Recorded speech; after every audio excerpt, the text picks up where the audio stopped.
नमस्कार दोस्तों, आज के इस वीडियो में हम हेलो एल्कीन तथा हेलो एरीन अध्याय का दूसरा भाग समझेंगे।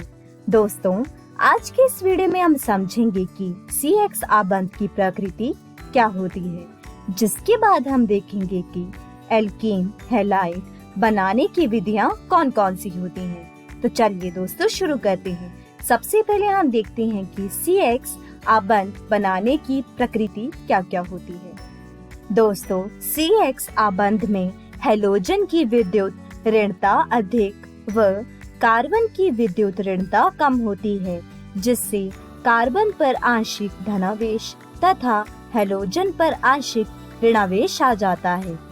अतः CX आबंध ध्रुवीय प्रकृति का होता है।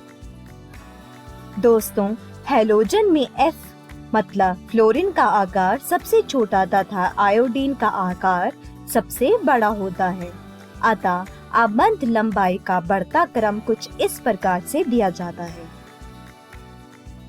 दोस्तों, आबंध लंबाई बढ़ने पर आबंध वियोजन एंथैल्पी कम हो जाती है। अतः आबंध वियोजन एंथैल्पी का घटता क्रम कुछ इस प्रकार से दिया जाता है।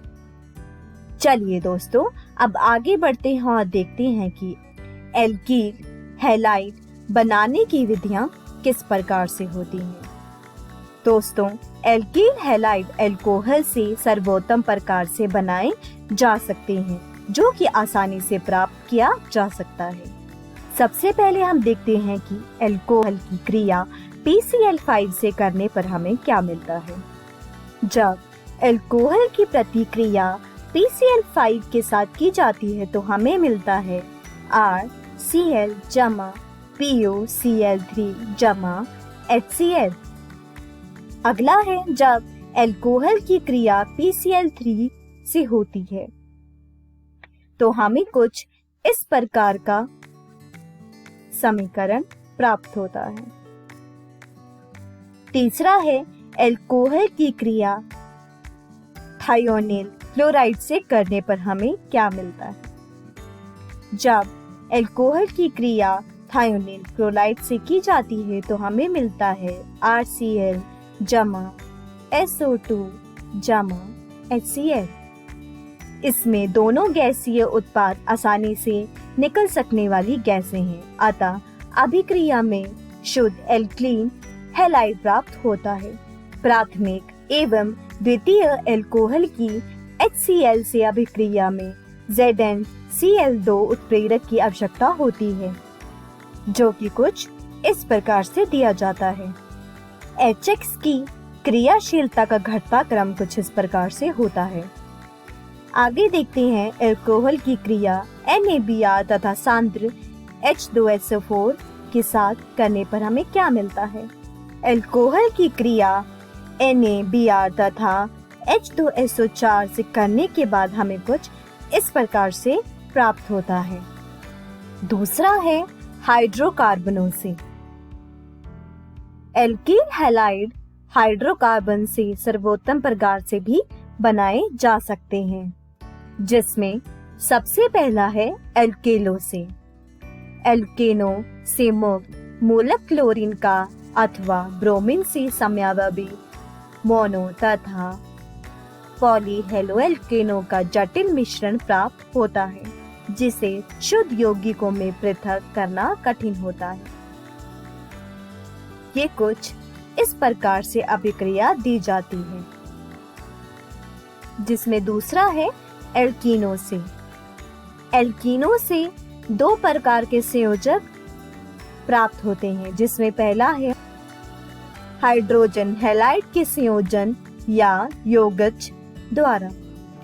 दोस्तों, हाइड्रोजन क्लोराइड, हाइड्रोजन ब्रोमाइड अथवा हाइड्रोजन आयोडाइड से अभिक्रिया करने पर एल्कीन संगत एल्कीन हैलाइड में परिवर्तित हो जाती है, जो कि कुछ इस प्रकार से दी जाती है।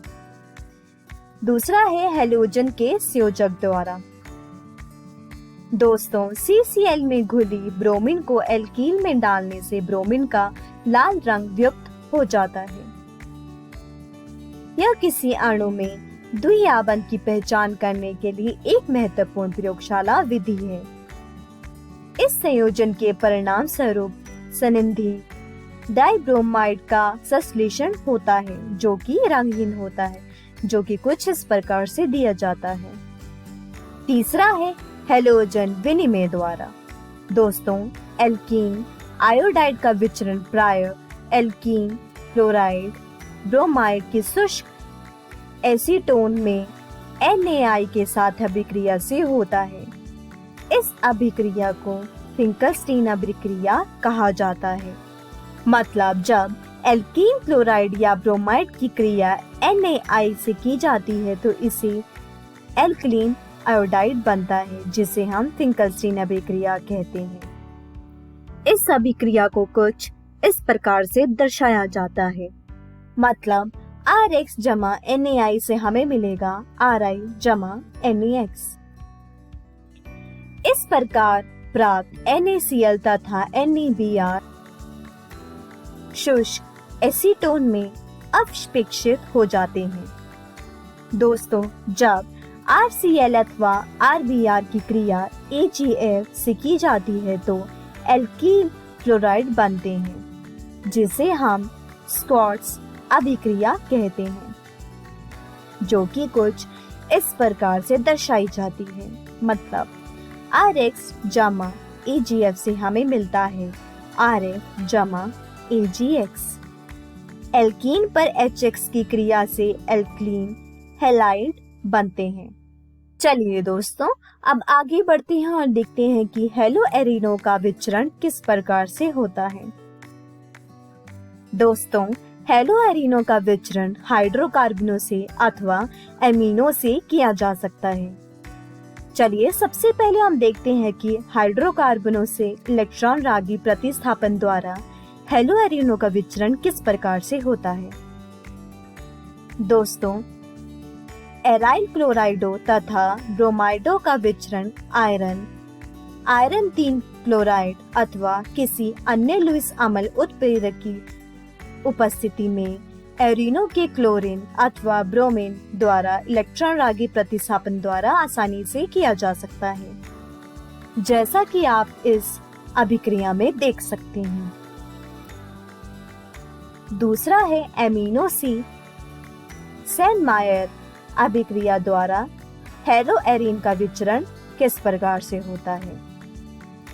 दोस्तों, जब ठंडे जलीय खनिज अम्ल में घुली अथवा निलंबित किसी प्राथमिक एमीन को सोडियम नाइट्रेट के साथ अभिकृत किया जाता है तो डाइजोनियम लवण बनते हैं।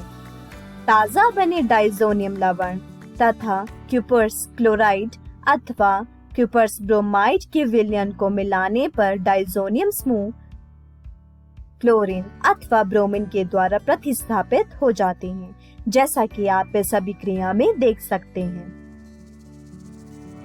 दोस्तों, आयोडीन द्वारा डाइजोनियम समूह के प्रतिस्थापन के लिए क्यूपर्स हैलाइड की आवश्यकता नहीं होती है। इसे सामान्यतः डाइजोनियम लवण तथा पोटाशियम आयोडाइड के विलयन को एक साथ हिलाकर किया जा सकता है, जैसा कि आप इस अभिक्रिया में देख सकते हैं। तो दोस्तों, आज की इस वीडियो में हमने CX आबंध की प्रकृति के बारे में समझा, जिसके बाद हमने एल्कील हैलाइडों की विचरण की विधियां तथा हेलोएरिन विचरण की विधियों के बारे में जाना। दोस्तों, अगली वीडियो में हम हेलोएल्कीन तथा हेलोएरिन की भौतिक गुणों के बारे में जानेंगे, जिसके बाद हम यह भी देखेंगे कि रासायनिक अभिक्रियाएं क्या क्या होती हैं। दोस्तों, मैं आशा करती हूँ आपको ये वीडियो समझ आया होगा। तब तक आप अपनी पाठ्य पुस्तक से इन सारे विषयों को दोहराने की कोशिश कीजिएगा। धन्यवाद।